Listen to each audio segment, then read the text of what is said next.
On to today's show, we have a man, Nick Ramli. Now, he's an interior designer and he's worked on some of the most successful projects around Malaysia and around the globe as well. Nick, thank you so much for joining us today. You're going to tell us how, we can give our homes a facelift and sort of make them feel new again and exciting again. Sure, why not? Yeah. And first of all, thank you for having me this afternoon. Welcome. And I must say, I really like your jacket. Oh, thank you. I like it too.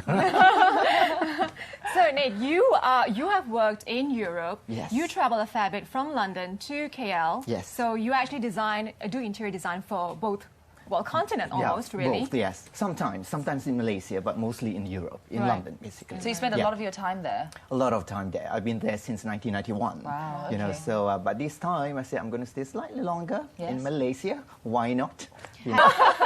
You are known as the interior designer who can actually do what glamorous, laid-back makeover with the tiniest of budget. Yes, so I've been told. So, I love people like you. So what is the tiniest or smallest budget that you've worked with? Well, I'm not going to tell you the price, Okay. but basically I will mix the furniture from the expensive one and with the slightly less price things. So you just mix and match. Also, you can mix whatever you have. Just polish it up, revamp it, and then you have the wow factor. Yeah. Well, there are many people who think you have to spend a lot of money to get that very glamorous or very plush look. Yes. And this is obviously not true, right? It is not true. I mean, if you have the money, you have the big house, you can buy every single beautiful things and it looks fabulous. But that is not interior design. Interior design is about fulfilling what you need at home. You want to feel comfortable and you want to feel at ease at home as well. You want to love coming home. You don't want to go out so much. You love your bedroom or your living room so much, you just want to spend time there, and you want to choosing the right entertain people furniture. sometimes, You want to at entertain home. people, but also you must select the comfortable furniture as well. You don't want something too nice, but it's not comfortable for yourself. Do you think it's important to ask yourself, okay, what rooms do I use? What space do I like to live in? And then to focus on building those spaces? Yes, you always need to study your own home. Which area of that home that you use more often. The living room, the kitchen, or the bedroom. Also when you come back, which area you go first as well. Some people just go back straight away to the bedroom. Some people just lounging in the living room and watching TV, or straight away going cooking in the kitchen. Yes. So you study each area, make a plan, which area and which things that you need into the home. And then select the right furniture for the eye. You know what? I always find that with people who want to refurbish their homes on a tiny budget, now the first thing that could make a big difference, I always find, it's paint. It looks because fresh, right? colors, it just inject a sense of vibrancy into your home. Would you say that? Yeah, I mean, if you want to play with colors, by all means, play with colors. If you like bright colors, which is quite enough, use it, but not for the whole wall. And the neutral colors or lighter colors is more soothing, and it's safer for you to repaint it because you don't have to use layers and layers for other colors. If you want to study the wall, the paint of the wall, bring out the colors, the element that you have in the home. Use it as a frame, picture frames, artwork, things like that. I mean, you have a sideboard here full of colorfuls here, and then I can see everything blending together nicely. So that's how you work. Is it important? Is it nice to have a feature wall? Maybe for It those is at nice, home yeah. if you want, instead of having a red living room, you have one red wall. That kind of thing, Yes, right? that kind of thing, a red wall or even a wallpaper. Feature wall is important because the minute you enter a room, you need to focus on one eye. If you have too many things, you don't know where to go. I mean, in Europe or in America, you have a fireplace as a feature wall. In Malaysia, you don't have that much. So you create a feature wall, i.e. perhaps a sideboard. And then above the sideboard, you have a beautiful mirror or original artwork, things like that catch your eye and catch your guest's eye as well. So on a tiny budget, that's what you would reckon. Do a feature wall to immediately make a very quick makeover. Yes. With paint. Yes. With paint. When with furniture, sometimes they can be rather expensive. So what would you suggest? Do you scout around warehouse sales, or do you go to, I don't know, people's... Yeah, how do you be a smart sort of shopper? Yes, again, a good research. You get a lot of interior design magazines, especially in Malaysia. I've seen lots of beautiful interior design magazines. Study the magazines and then pick whatever you like. And then if you can't afford the particular furniture, you find with another a shop or something like that who sells cheaper value or like I said, sales item are the best things, during the sales. And then you compromise it. You take the expensive one with a cheaper version. Of course, you don't want to have false economy as well. Yes. Something cheap sometimes do not last Yes. a long Yes, that's lifetime, true. But then again, you have to be clever or ask interior designer, opinions, advice, and things like that. We will help you with that, Yeah. Well, considering you work spend a lot of time in Europe, and do you find there's a big difference between? I mean, there obviously are differences, but something that Malaysian homes could, given our weather, of course, because it's very humid here, that we could sort of maybe take on like something that you would like to see more in Malaysian homes? Yeah, again, I mean, things that are happening in Europe, we use a lot of beautiful furniture. I mean, Europeans are very conscious on their home. They're conscious, okay, maybe some of them, but in Malaysia, I think people don't really bother yet so much. Only now, gradually, I've seen a few shows, totally TV shows, or things like that. They always say that Malaysians, some of us, were not house proud. That's we're the term we're not. they I mean, use. when we go Or out... adventurous, right? Or adventurous. Well, I mean, Malaysia is the best place to start fashion or interior design because we can see all designs all over the world, from the UK, from the Europe, and then US, China, and Japan as well. All the beautiful designs combined over here. Whereas in America or in Europe, they only concentrate on their area. They have a beautiful furniture, and some of them are here as well. Yes. And that's the good about being in Asia. You know what? When it comes to interior design, it's all about good taste. Yes. And you say sometimes people have a lot of money, but it can be tasteless.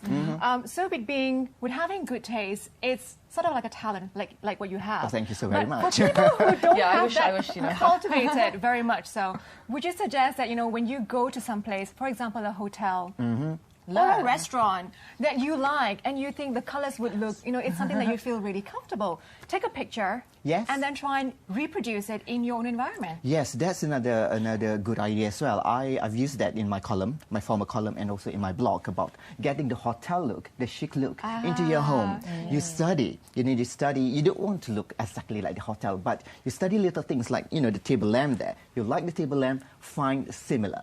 Hotels sometimes use quite pricey furniture because they can afford it. But as us, normal human being, you use something that affordable. You can find a lot of cheap things as well. Yes. And then again, use it yourself as well. You have an old, table lamp, sand it over, paint it or cover it with wallpaper or things like that. Be creative. Be creative. Yeah. DIY. Yeah. On that note, we're going to take a quick break now. When we come back, we're going to talk more to Nick. Okay. We'll see you after this. Welcome back to Bella Sunday. Now, joining us in the studio, we're still continuing our conversation just now, Nick A. Ramli, who is a very talented interior designer who can turn any room into this glamorous-looking place without hurting your wallet. Why which not? I think that's the trick. That's the trick. Yes. So now, Nick, from showroom to your own home. Right. How can we take ideas from there and apply it, knowing that we do have a tight budget? We don't have, a queen's kind of amount of money to spend. That, and also you don't want to replicate a impersonal, sort of non-intimate place in your home, right? Sure. I mean, again, like I said before, study your own home. Study yourself, what you like. And then once you have an exhibition or showroom that you want to go to, and go to the right one. And then if you like more traditional look, go to the furniture that sells more traditional looks, Right. But also, you can't just drive around and shop or stop at any exhibition or showrooms you like, because it's not you're going to waste your time, but you're going to learn something. You might pick something that you like for later on, but that's my advice. So do you think that decorating your own home is a skill? Because a lot of people, they copy. Yes. And then they start buying a lot more stuff that they don't match into that kind of look that you would like to bring out. Yeah. And then it sometimes becomes, I don't know, It's a like mess. yeah, It's a mess. I think leave it to the experts. Call me and I'll make your home beautiful. So Bella, So bad.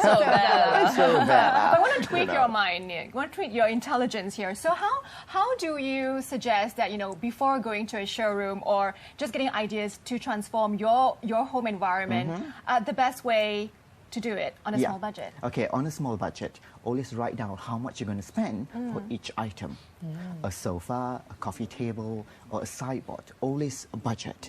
And then you go again and shop around and see the best price that you can get for the furniture that you like. Sales are a lot. We discussed it before. Everywhere is sales in Malaysia. In Europe as well, they have like Easter sale, summer sale, winter sale. So that's the best place to go. In exhibition area as well, a lot of exhibitors are selling those items with a special price. And sometimes you go on the last day because they want to clear things, want to get the deal, so you can get further discount. But you have to be careful, see what type of furniture company they are or manufacturers. You don't want to be cheated as well. Yeah. So if we're, sorry. Go ahead. I was just going to say that, if we're doing on DIY, so trying to replicate something, yes. And then you go out and you get sidetracked. Say you say that lamp is beautiful, from somewhere else, and you start buying that, yes. and then vases and things that don't match in. So how do you keep on track on the same line in a theme colors so that, you can actually achieve something that you want in your living room? Yes, do your own mood board. Cut and paste any pictures that you've seen from the magazine or newspaper. Put it in a small, put it in your bag. Don't be ashamed, just bring it out, and then people think you're professional. So they won't try to cheat you on the price or things like that. They know that you know your stuff, yes, right? Exactly. So do it with a color palette and then select the right furniture. If you like particular table lamp or coffee table, use the one. I mean, something like this. This is a classic furniture. First was produced in 1945, but it's a replica because a lot of manufacturer has the authorization or copyright control over it. Yes. And it also comes in brown instead of black. Wow. He knows all about our furniture. What about this? Okay. So you were doing some private investigating work. Of course. well, now Nick has taken us on a little tour to look at bed hunting, how to find the perfect bed. Take a look. You spend a third of your life in bed, so you must make sure you get it right. So here are my top 3 tips. Number 1, slatted base. Why it is important? Because this particular slatted base follows your movement of your body. Also, you can adjust the firmness, which is where it's supported you most, which is at the center of your body. I'll show you something, because this slatted base is fantastic because you can jump heavenly, romantically, and you will enjoy your night. Number 2, mattresses. It's so important you get the right one, so check out as many as you need.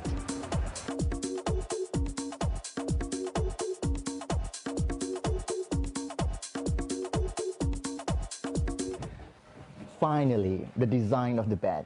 As well as getting it comfortable, you also must make sure the bed looks fabulous. Oh, sexy. I like that, jumping on the bed. I like that. That's a good way to test the bed. Oh yeah, that's the way. That's the durability. way. Yeah, Durability. We do a lot of activities in bed, so it has to be strong and good. Yeah. So as you said, choosing a bed, you go around, you try and try and try, and something that you feel comfortable with, which is the same thing you do with all other key pieces of furniture in your house. Yes, because those are the ones that jumping on a settee, on a sofa, on a dining in a showroom. But in terms of, say when you're creating your living room, right? Yes. You get the key pieces you need, such as the sofa and maybe the coffee table. What about developing the artwork? Like if you want to add a little bit of photographs and paintings and local Malaysian artwork, how do you? Because a lot of people like to sort of build their entire room in like a week. Yeah. Is it good to allow it to sort of evolve, and as you see things, buy it and sort of acquire a collection? I'm the person who I like to finish it up quickly. Oh, okay. Just do it, and you have the wow factor straight away. Right. But however, you can take your time. Can use whatever you have first, and then you replace it. Like you're saying, artwork, local artists, things like that. You can go to Central Market. You can get lots of beautiful, talented artists there.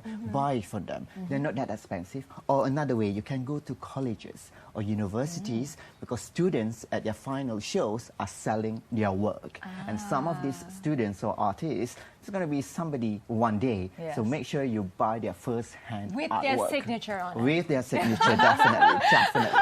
And then you were saying about photograph as well. Yes. Having your own photograph or your family photograph create a more homely and more comfortable area. And then, for example, if you're designing a guest room, if you have a guest coming over for a week or so, it's nice to show their photo. Put a little bit of photo beside the Very side table, thoughtful. so they're very like they feel comfortable. They feel like, okay, it's kind of like my space here. They want to come again. Of course, if you like the guests, do little things like that. Do you find that, like, for example, you see a lot of homes that are very arty. It looks fabulous. It looks like a picture out of an interior design book, but there is no personality, no personal touch. Yes, you don't feel like it's a showroom, but it's not a home. Yeah, I agree 100%. I've seen a few of my, sorry to say this, some of my friends' places. They have the money, they have the space of the apartment or the home. They pick and choose. It's beautiful. It's magazine look furniture, but then again, it's soulless.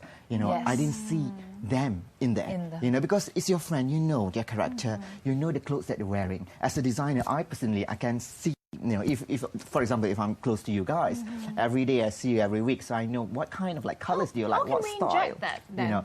That soul into a room? You can inject it by, like I said, make the home your home, not for other people. Not to please other people. It's your home, do whatever you like. Put things that you like into the space. Do whatever you like, and then if you like old things, keep that things, treasure it. Yes. Why not? But do not clutter your home, obviously. No hoarding. That's a big disease. Oh, That's a big disease, definitely. You have to learn to let things go. Throw them away. Yeah. Or give them away before they fall apart. Exactly, right? exactly. Also, the crucial point is to do the planning.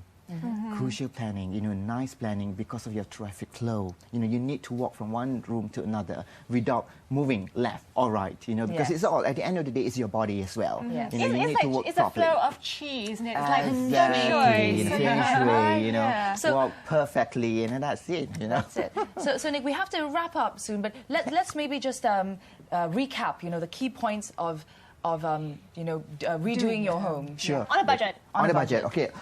Simple, just take me as your designer. That's He's the quick way out. on the budget. We can discuss this off here. No, but seriously, planning, yes, a mood seriously, board. Again, study your area, study the area in your home that you spend most time. Yes.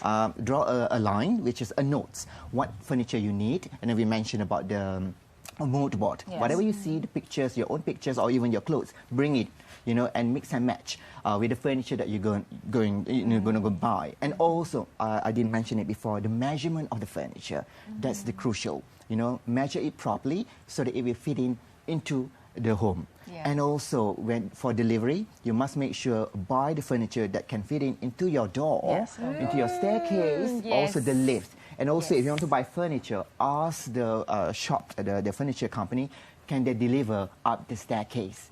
Is there any extra charge or whatsoever? Or through the window or the balcony? Or through the window. Malaysian are fine balcony, but apartments are a problem. And lastly, the lighting, of course. Yes. Creating the mood in your room. Yeah, lighting is very important. We don't go far. We can see it from here. Beautiful lighting here. Create the mood itself. You can have a little bit of pink lighting at the back of your wallpaper. Fluorescent lights, white.